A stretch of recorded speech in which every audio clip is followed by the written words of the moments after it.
اس معاشرے کے اندر جو چیزیں انسان کو متاثر کرتی ہیں وہ اس کی اس کی فیملی ہے، اور اس کے والدین ہیں، اس کے اولاد ہے، اس کی اہلیہ ہے، اس کا شوہر ہے۔ یہ چیزیں بھی انسان کی زندگی کے اندر بڑا اثر انداز پیدا کرتی ہیں۔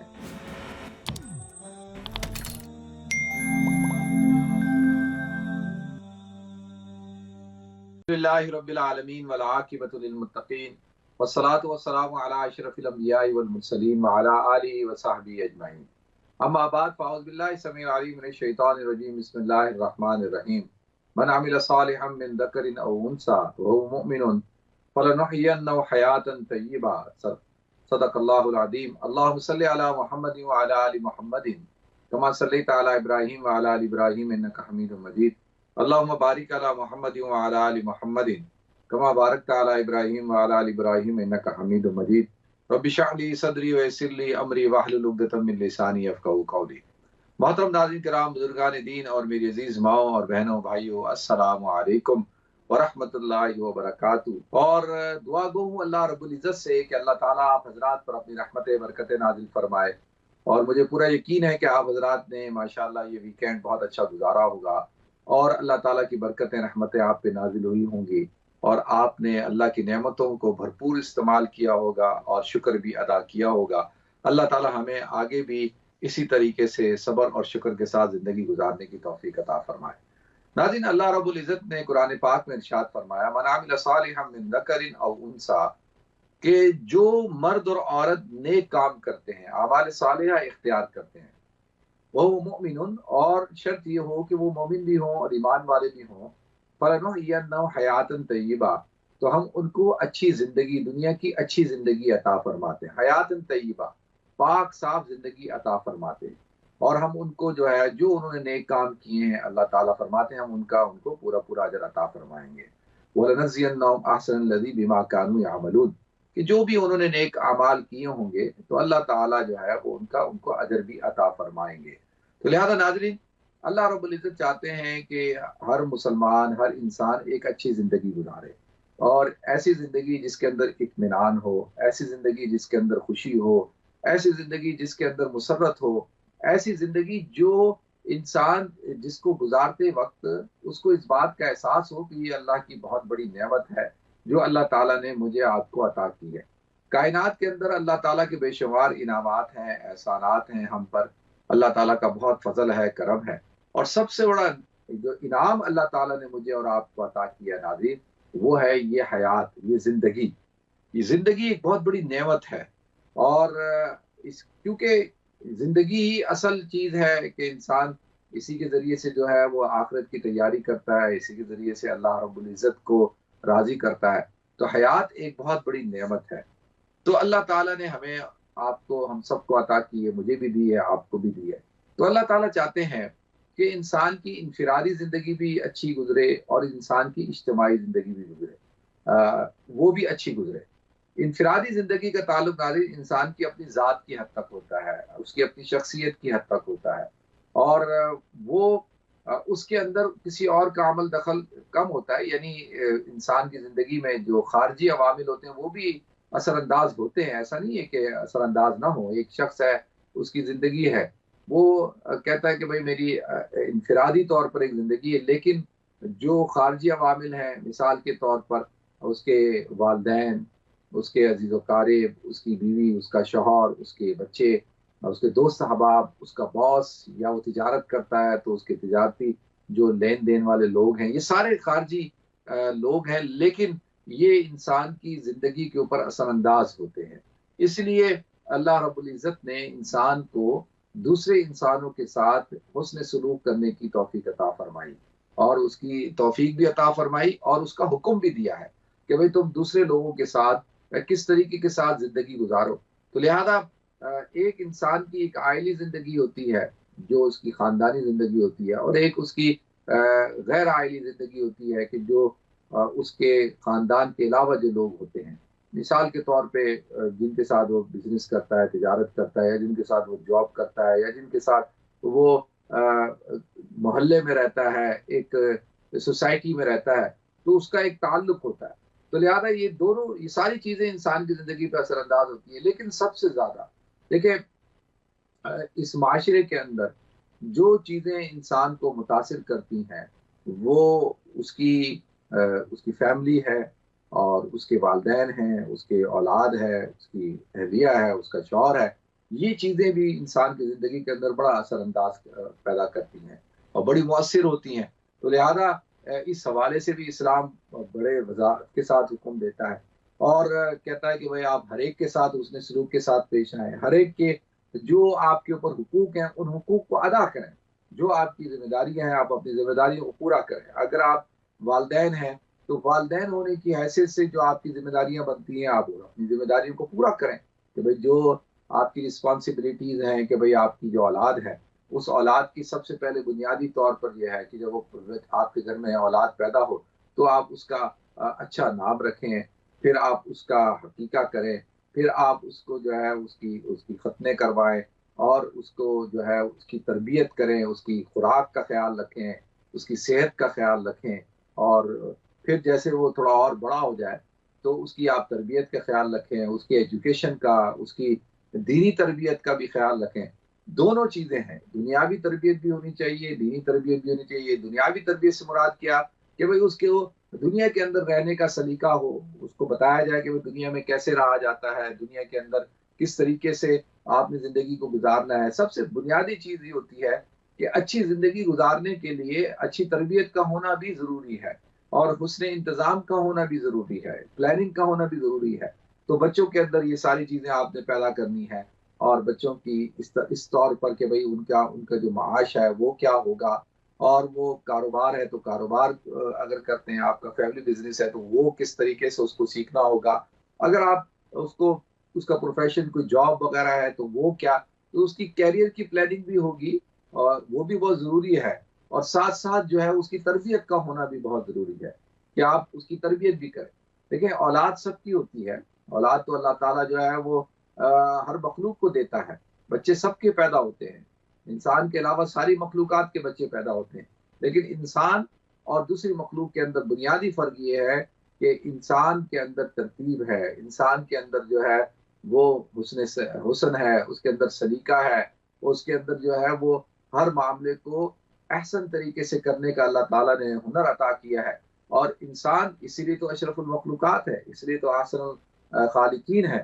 تو اب دیکھیں کہ اب یہ بچے کو آپ نے اس کی پوری ٹریننگ کرنی ہے اور اس کو ادب احترام بھی سکھانا ہے. اس کو یہ بتانا ہے کہ بھائی جو معاشرہ ہوتا ہے اس کے اندر ایک خاندان ہوتا ہے، اس خاندان کے جو مختلف افراد ہوتے ہیں، جو بڑے ہیں ان کے کس طرح سے احترام کرنا ہے، ان کی کس طرح سے عزت کرنی ہے، جو بچے ہیں ان کو کس طرح سے شفقت اور محبت کے ساتھ پیش آنا ہے اور کس طریقے سے ان کے ساتھ سلوک کرنا ہے. اسی طریقے سے آپ کے اساتذہ ہیں، آپ نے اپنے اساتذہ کے ساتھ کس طرح سے بیہیویئر کرنا ہے. پھر آپ کے دوست ہیں، آپ نے اپنے دوستوں کے ساتھ کیسے اس میں سلوک کرنا ہے. یہ ساری چیزیں ہیں، یہ سب کچھ کون سکھائے گا؟ یہ والدین سکھائیں گے. پھر جب بچہ انسٹیٹیوشن میں جاتا ہے، مدرسے میں جاتا ہے، مکتب میں جاتا ہے، اسکول کالج یونیورسٹیوں میں جاتا ہے تو وہاں پر اساتذہ کی ذمہ داری ہے کہ وہ اس کی تربیت کرے اور وہ اس کی ذہنی تربیت کرے. اس کی جو ہے وہ تربیت جو والدین نہ کر سکتے ہوں تو وہ استاد کرتا ہے. استاد اس کو لکھنا پڑھنا سکھاتا ہے، اس کو ہنر سکھاتا ہے، مختلف نشو و فراز سکھاتا ہے، اس کو بتاتا ہے. اس لیے بعض ائمہ کے نزدیک والدین سے زیادہ مقام اساتذہ کا ہوتا ہے. اساتذہ کا ایک خاص مقام ہے استاد کا، معلم کا. تو لہذا اب یہ دونوں چیزیں ہیں، ہم نے یہ اب والدین ہونے کی حیثیت سے ہماری ذمہ داری بنتی ہے. اسی طریقے سے پھر اولاد کی ذمہ داری بنتی ہے کہ بھئی وہ والدین کے ساتھ کس طرح کا تعلق رکھے اور والدین کا احترام کرنا، ان کی عزت کرنا، ان کی خدمت کرنا اور ان کے ساتھ حسن سلوک کے ساتھ پیش آنا. اب یہ اولاد کی ذمہ داری ہے اور اولاد کو بھی یہ سکھانا ہوگا. کون سکھائے گا؟ اس کو اساتذہ سکھائیں گے کہ بھئی تمہیں اپنے والدین کے ساتھ کس طرح کا حسن سلوک کرنا ہے. اس کو مسجد کا امام سکھائے گا، اس کو قاری سکھائے گا. جب وہ جمعہ پڑھنے کے لیے جائے گا تو خطیب جو ہے جمعے کے بیانات میں اس کی تربیت کرے گا اور واعظین اس کو نصیحت کریں گے، واعظ کریں گے کہ بھئی تم نے اپنے والدین کے ساتھ کس طریقے سے پیش آنا ہے. تو اب یہ پورے معاشرے کی، دیکھیں معاشرے کے ہر فرد کی ذمہ داری ہوتی ہے کہ وہ ایک دوسرے کی تربیت کرے، اور خاص طور پہ معاشرے کے وہ افراد جن کو اللہ تعالیٰ نے ایک مقام دیا ہوتا ہے. مثال کے طور پہ والدین ہیں، پھر مسجد کے ائمہ ہیں، پھر اساتذہ ہیں، پھر قاری صاحب ہیں، پھر پروفیسرز ہیں. یہ مختلف معاشرے کے فرد ہیں جن کے ساتھ انسان کا بالکل ڈائریکٹ لنک ہوتا ہے. تو وہ اس کی تربیت کرتے ہیں، اور ان کے اثرات ظاہر ہونے چاہیے، ان کی تربیت نظر آنی چاہیے کہ بھئی انہوں نے تربیت کی. اس لیے تو کہتے ہیں کہ جو شخص ماشاء اللہ معاشرے میں بڑوں کی عزت کرتا ہوا نظر آئے، اور والدین کی خدمت کرتا ہوا نظر آئے، اور اساتذہ کو رسپیکٹ دیتا ہوا نظر آئے، اور ایک معاشرے کا ایک بہترین فرد ہو، اور جو ہر وقت خیر اور اصلاح کے پہلو کو سوچتا ہو اور اس کی طرف اس کی جدوجہد ہو، تو اس کا مطلب یہ ہوتا ہے کہ یہ وہ شخص ہے جس کی تربیت ہوئی ہے، اور جس کو بتایا گیا ہے کہ زندگی کتنی بڑی نعمت ہے، جس کو بتایا گیا ہے کہ تم نے زندگی کے اندر کن مقاصد کو حاصل کرنا ہے. حیات طیبہ اگر تم نے حاصل کرنی ہے، ایک پرسکون زندگی گزارنی ہے، تو اس پرسکون زندگی کے لیے تم نے یہ سارے کام کرنے ہیں. تو لہذا ناظرین، اب والدین کی بھی ذمہ داری اپنی وہ پوری کر رہے ہیں، اساتذہ بھی اپنی ذمہ داری پوری کر رہے ہیں، بڑے بھائی اپنی ذمہ داری پوری کر رہے ہیں، رشتہ دار پوری کر رہے ہیں. دیکھیں نا، اگر کوئی بچہ جو ہے اپنی خالہ کے پاس بیٹھتا ہے، اپنی پھوپھی کے پاس بیٹھتا ہے، اپنی چچی کے پاس، اپنے چچا کے پاس، ماموں کے پاس، مامی کے پاس، نانا دادی کے پاس، تو وہ اس کی تربیت کرے، وہ اس کو اچھی باتیں بتائیں، اور اس کے خیالات کے اندر جو ہے مثبت تبدیلی لے کے آئیں. یہ نہیں کہ وہ بیٹھے ہیں تو اس کی غیبت کریں، اس کی برائی کریں، اس کے بارے میں بات کریں، اس کے بارے میں بات کریں، کوئی انفلوئنس ہی نہ ہو. چاچا کا کوئی انفلوئنس نہیں ہے، ماموں کا کوئی انفلوئنس نہیں ہے، دادا دادی کا کوئی انفلوئنس نہیں ہے، اور وہ بچوں کی تربیت ہی نہیں کر رہے. تو صرف بچے ان کو دیکھ کے بھاگ جاتے ہیں، ان سے دور ہو جاتے ہیں. کیوں؟ اس کی وجہ ہے، اس کی وجہ یہ ہے کہ ہمارے بڑے بزرگوں کی بھی تربیت نہیں ہوئی. وہ بھی بچوں کو بس دھتکارتے ہیں، بچوں کو جو ہے وہ ڈس رسپیکٹ کرتے ہیں، بچوں کو ڈانٹتے ہیں، تو بچے بھی ان کو دیکھ کے پھر بھاگتے ہیں.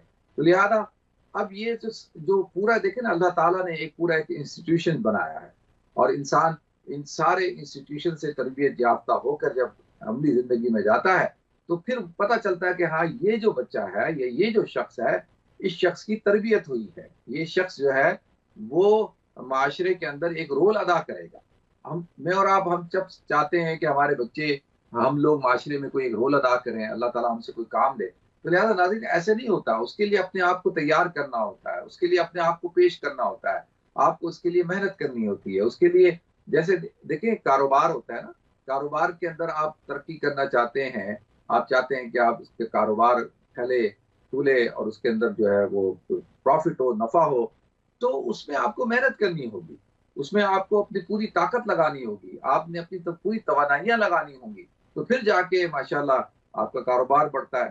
اسی طریقے سے زندگی ہے ناظرین، زندگی کے اندر بھی انسان کو اپنی پوری توانائیاں لگانی ہوتی ہیں، اس کو پوری طاقت لگانی ہوتی ہے. ایسے نہیں کہ وہ انسان جو ہے وہ کہے کہ جی میں ایک معاشرے کا ایک ایسا فرد بن جاؤں جس سے جو ہے وہ اصلاح ہو اور خیر کل ہو وہ، لیکن ممکن نہیں ہے جب تک کہ اس نے اپنے اوپر محنت نہ کی ہو. تو لہٰذا ناظرین، یہ معاشرے کے ہر فرد کے اندر اللہ تعالیٰ نے صلاحیت رکھی ہوتی ہے کہ وہ ایک دوسرے فرد کے اندر اثر انداز ہوتا ہے. کہتے ہیں فرد واحد ربط ملت سے ہے تنہا کچھ نہیں، موج ہے دریا میں بیرون دریا کچھ نہیں. مطلب جو فرد قائم ہے اس کی تو کوئی حیثیت نہیں ہے نا، فرد واحد فرد قائم کی کیا حیثیت ہے؟ وہ تو ربط ملت سے ہے. تو یہ جو فرد مل کر جو ہے وہ افراد بنتے ہیں، افراد سے قوم بنتی ہے، قوم سے پھر اللہ تعالیٰ اقوام بناتا ہے، اقوام سے جو ہے وہ ملت بنتی ہے نا. اور ملت کا جو تصور ہے وہ اسلام کے اندر ہے. تو لیکن ہر فرد کی اپنی ایک اہمیت ہے، اور اسلام کے اندر اس کی اس کو پورا ایک مقام دیا ہے، اس کی بڑی حیثیت ہے. جیسے پوری ایک عمارت ہوتی ہے، اس عمارت کے اندر ہر اینٹ کی اپنی ایک حیثیت ہوتی ہے نا. اگر بیچ سے کوئی ایک اینٹ نکالی جائے تو کیا ہوگا کہ وہ عمارت کی جو بنیادیں ہیں وہ ہل جائیں گی. اسی طرح سے جو ملت ہے، ملت کا ہر فرد جو ہے مقدر کا ستارہ ہے. اگر کوئی بھی ایک فرد جو ہے وہ کمزور پڑے گا، بے روشن ہوگا، تو اس کا نتیجہ کیا نکلے گا کہ پوری جو ملت کی جو عمارت ہے، اور جو ملت کی جو اللہ تعالیٰ نے ایک کہکشاں بنائی ہے، وہ بے روشن ہوگی. تو اسی لیے کہا جاتا ہے کہ ہر شخص کو اپنا ایک فرد ادا کرنا ہے، اپنا فرد کو اپنا کردار ادا کرنا ہے. اور اسی طرح ہم جب دیکھتے ہیں ناظرین کہ گھروں کے اندر، خاندانوں کے اندر دیکھیں اللہ تعالیٰ نے